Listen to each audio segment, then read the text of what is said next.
for a horse I have called Maverick Buzz the Tower that won reserve at the Futurity. And they give you a belt buckle if you win? A belt buckle and money. That's a dope belt buckle. Expensive belt buckle. So guys like you that understand horses, like if you saw someone with one of those, you would know exactly what that is right away. Oh, yeah. And the year. Depending on the year, I'm going to know the horse. It's like you in fighter. It's like you in fighters. I guess it's probably similar. Yeah. But Like, oh, that guy won the thing in 2012. He fought so-and-so in this. Same with me and horses. It's always so interesting to me how there's these different sort of categories of interests that people have that, you know, one person might not know anything. I don't know anything about horses, but you're like fucking balls deep. You know, fuck everything about horses. It's crazy. Yeah. It's such an interesting, like, pool of knowledge, the people that are really into horses. And then they start explaining it, you go, oh, this is not as simple as, oh, that's a horse and that's a horse too. Like there's genetic lines and there's certain tendencies that certain horses will actually pass on to their offspring. Oh, yeah. Oh, it's crazy stuff. There's a stallion, and I really like him. I've got a number of horses by this stallion. His name's Spook's Got a Whiz. And they're just incredibly balanced, real feely, very, very quick-footed, big stoppers. But they see dead people. They see ghosts. So, like, what? Once every 3 months, for no reason, this thing's going to fucking check out. And I mean check out.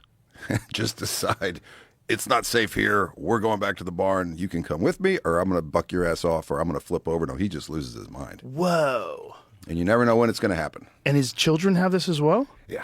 Whoa. Just a little quirk. And but other than that, they're fucking automatic. That's a big quirk. That's like if you have a Corvette and it decides to drive home. Yeah, a little bit. A little bit. Most of the time you can go to the store. We all deal with it because they're worth it. I guess, but that seems so crazy. The horse do you really think it sees ghosts? I don't know what he sees. Some kind of boogeyman. A lot of them are deaf. So really? Yeah. Why? So, well, there's a gene. Typically, if you see a horse with a white face and the white goes above the eyes, typically that horse is deaf. Wow. And so they can't hear, but they can feel the vibrations. So like that could set one of those horses off. Just anything pounding on the ground that might be something chasing it. Yeah, I mean they're prey animals. Right. So wow. The deaf thing's crazy. Yeah. I wonder if that has any sort of an advantage where they could sort of tune out distractions. You know, I would imagine if a horse is at a rodeo. Now, yes, 100%. Because, you know, this crowd's a screaming and yelling is not going to bother them. Now, if they start stomping their feet, I was going to show this one horse of mine, and I'm about to run in the pen, and all these guys are cheering for this Italian rider, and they're all beating on the side of the arena. Oh. And my horse checked the fuck out. He checked the fuck out. Like a whole herd of elephants chasing yeah. him. Wow. I can imagine how weird that is for the horse. Yeah. Like it's being told to do something, but its instincts are like, no, we got to get the fuck out of here. Yeah, I can't hear anything. That's nuts. Yeah. The hearing thing, there's a famous pool player. His name is Shane Van Boening. He's like one of the greatest pool players of all time, if not the greatest. And he's deaf. And he has hearing aids. And when he plays, he shuts them off. He just goes click and goes into this world. The zone. Just of balls and geometry. And just doesn't miss. Just he's a horrifying person to play. And really? Because the fact that he's got that extra sense shut off, like the hearing, he can shut it off. It's not just that. I mean, he's also obsessive. He practices 10 hours a day. I mean, he's an all-time wizard. Like, he's won the U.S. Open, which is the hardest tournament to win in all of pool. He's won it 5 times, which is just not. There's only one other guy in history, Earl Strickland, that's won it 5 times. Everybody plays pool, like everybody, a little. Yeah. But then the levels to the game, like you start getting a professional pool player. Yeah. And they're playing a totally different game. It's a totally different. Just watching it, you realize like, oh my god, what am I doing? I'm hitting the ball way too hard. I don't know what I'm doing. My angles are all fucked up. Like this guy's playing that with English. I would have just hit it straight. They're doing a spin, a backspin. It hits over here in the ball. Yeah.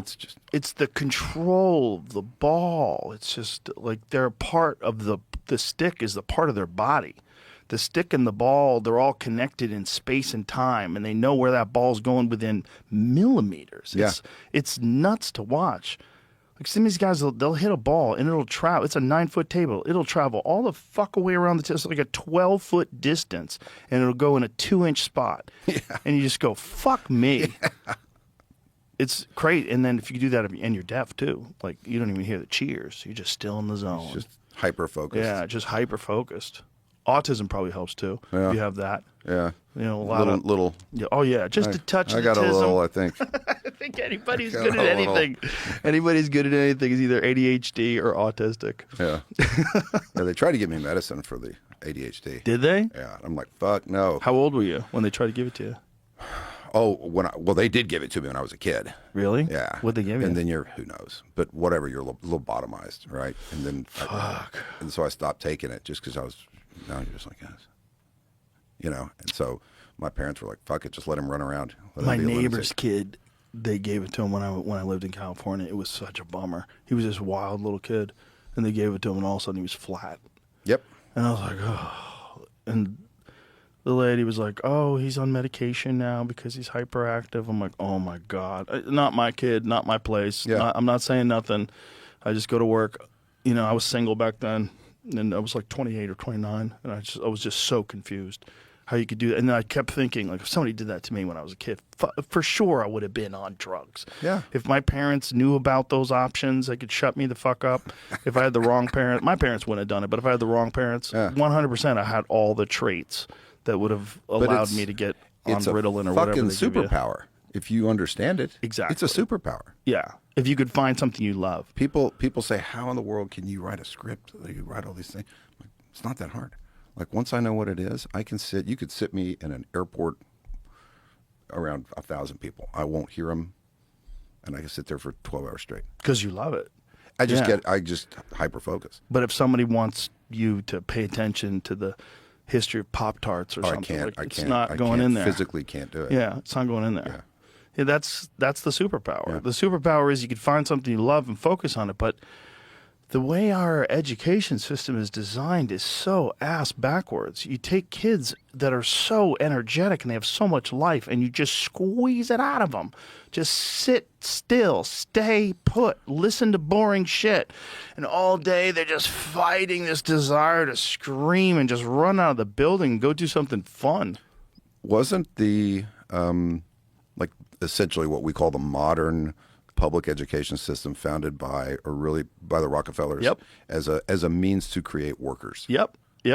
Like, that's it. You're compliant workers and soldiers. Conform. It's one of the reasons why they decided to start school so early for kids is the earlier you can start them, the more you can get them to do whatever you want them to do. Yeah. And the more you can get them to pledge allegiance and get really excited about this, that, or the other thing, including all the trans stuff that you see in school, all the pride stuff, and teachers are working with preschool kids and they're talking about sexuality and you're like, they're fucking 6. Like, they don't know what you're talking. Like, why are you even talking to them about that? Because you can get them early and you can program those thoughts into their mind that this is a good cause. And it could be anything.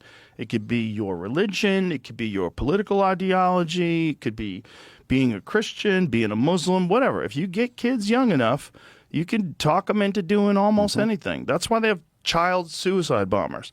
They don't try to get guys in their 40s with a family to strap a vest on. They try to get kids.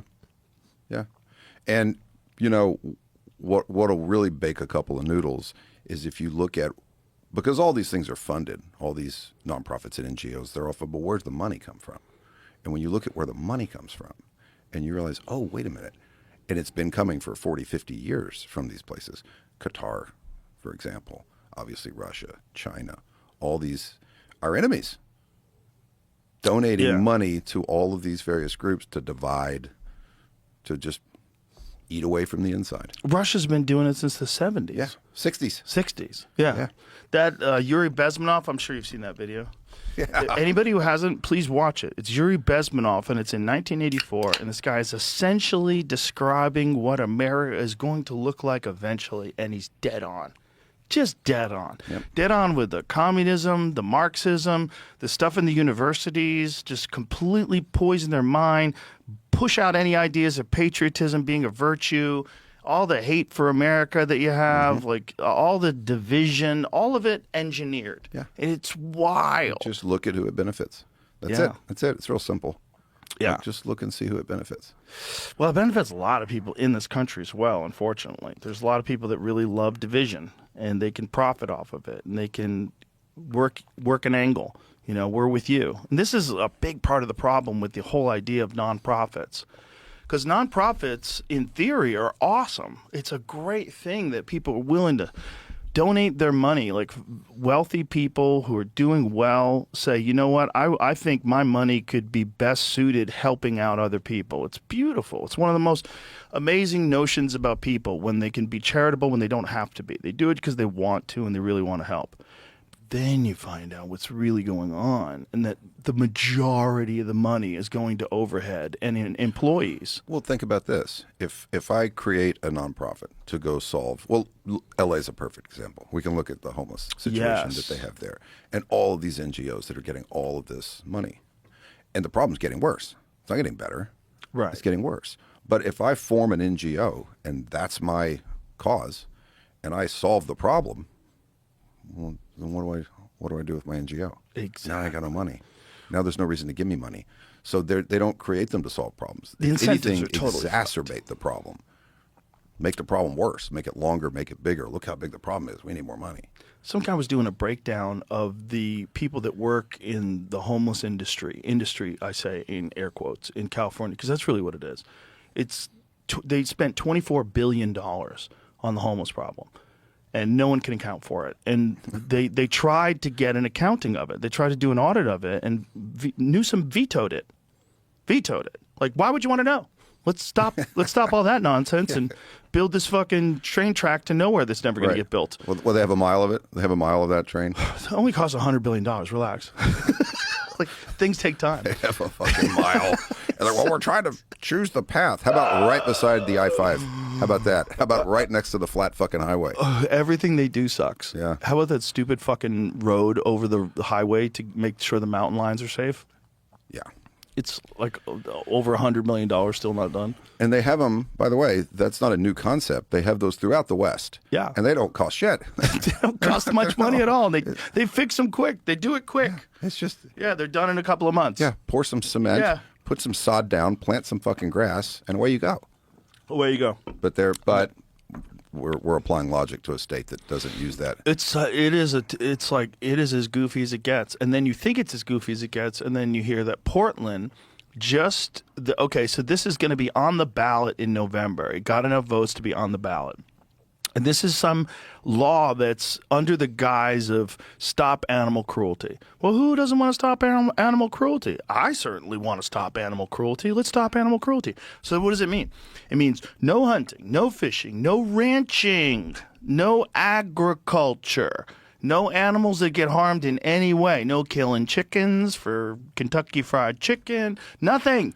No animals die. And this is a city ordinance? Fucking vote. Oregon is voting on this in November. No fishing. No fishing. What are you saying? Are you fucking high?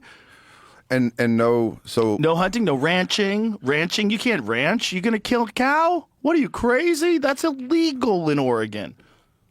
And that probably sounds like a good idea to one of those people. But here's my question. All right, so let's do it. Let's just outlaw ranching. Let's just say, fuck it. Well, there's 91 million cattle in the country. So what do we do with them? Just leave them alone. Let nature take its course. Yeah, there's no nature to take its course. There's 91 million head of fucking cattle, and I can promise you this: if you outlaw me feeding them and taking care of them, I'm not gonna. Then they're wandering the highway. Yeah, and then the bulls are out. Yeah. So you're gonna keep the bulls contained? No. So the bulls are gonna kill people. Yeah, and make more cattle. And make more cattle. Yeah, so now we have 900 million cattle in 3 decades. Yeah, and fuck all your fences. Bulls are going to smash them. Bulls are going to eat your grass. Bulls are going to stomp your dog. Like, what are you talking about? I can't. But it's not supposed to be logical. It's all just a vibe, man. It's like, and it's not even a well thought out one. But the problem is, you don't have to be well thought out to get on the ballot. You just have to appeal to certain sensibilities, and then all of a sudden people are like, "Oh, that would be good. Yeah. Let's stop animal cruelty." Yeah. And they're probably on SSRIs anyway. I don't know what the fuck they're doing. It'll probably pass. Nah, I don't think it'll pass. According to this New York Times article, it was one guy One guy. got 135,000 signatures and got it passed to that level. I wonder how many of them are homeless people. He moved to Portland from Denver, from Southern California, where I'm trying to figure out where What, do we have a photo of this dude? I want to see what this guy looks like. Show him, but it Of says course, he's from Southern California. He's Of a course he vegan, is. He's a vegan. Oh, that's weird. I would have never substitute guessed. Teacher. Oh, substitute teacher. It keeps getting He's a better. winner. I lost it. What else? That's all it was saying. They didn't frame him very well. Well, Damn it. they shouldn't. It's a crazy idea. There you go, Mickelson. Yeah. Substitute teacher, vegan, and petitions organizer. It's to have a system where we're not killing or hurting animals anymore. I love how he said a system. What are you talking about? What does that mean? What's a system? Are you talking about nature? What are you talking about? Like, they're going to kill each other, stupid. Like, what the fuck are you talking about? Is it somehow or another less cruel with them when a mountain lion gets into a pen of sheep and tears them apart? Yeah. He figured the chances of meeting another gay vegan were better in Portland. He's probably Not right. wrong. Yeah, it's probably a good bet. Yeah. Solid bet. Yeah. Jesus. He was sitting there going, Midland, Texas, Portland, Oregon. Where's my you got to best go to chance Portland, to go bro. be a vegan? Go to Portland and Yeah. take some medication. Just fucking have a good time. There he is. There we go. Hey, fella. Oh, he's already gotten too much attention from us. Yeah. It's there's a lot of silly people in the world, and like we were talking about with young people, if you get young people indoctrinated early enough to think that these silly ideas make sense, which is one of the reasons why I love that Kevin Costner moment on your show when he had explained to that vegan lady. Oh, yeah. It's Yeah. such a good moment. How cute does an animal Yeah. have to be before you care if it Yeah. fucking lives? Yeah. Yeah. And what the actual, what life gets killed when you're just talking about farming, just food. Plowing a field. Yeah, just plowing a field. Or Or go build a road. Right. You want to destroy some fucking organisms, go build a road. yeah, and if you're riding on those roads, Yeah. you're in that system. And then there's the bees. Like the amount of bees that die every year so we could have avocados is bananas. Yeah. Bring them in from Brazil. By the billions. By the billions. By the bee. And they die. Bees, and then on top of so it's avocados and almonds. Those are the two big ones, right? Yeah, almonds, you know what's fascinating, and we can look it up.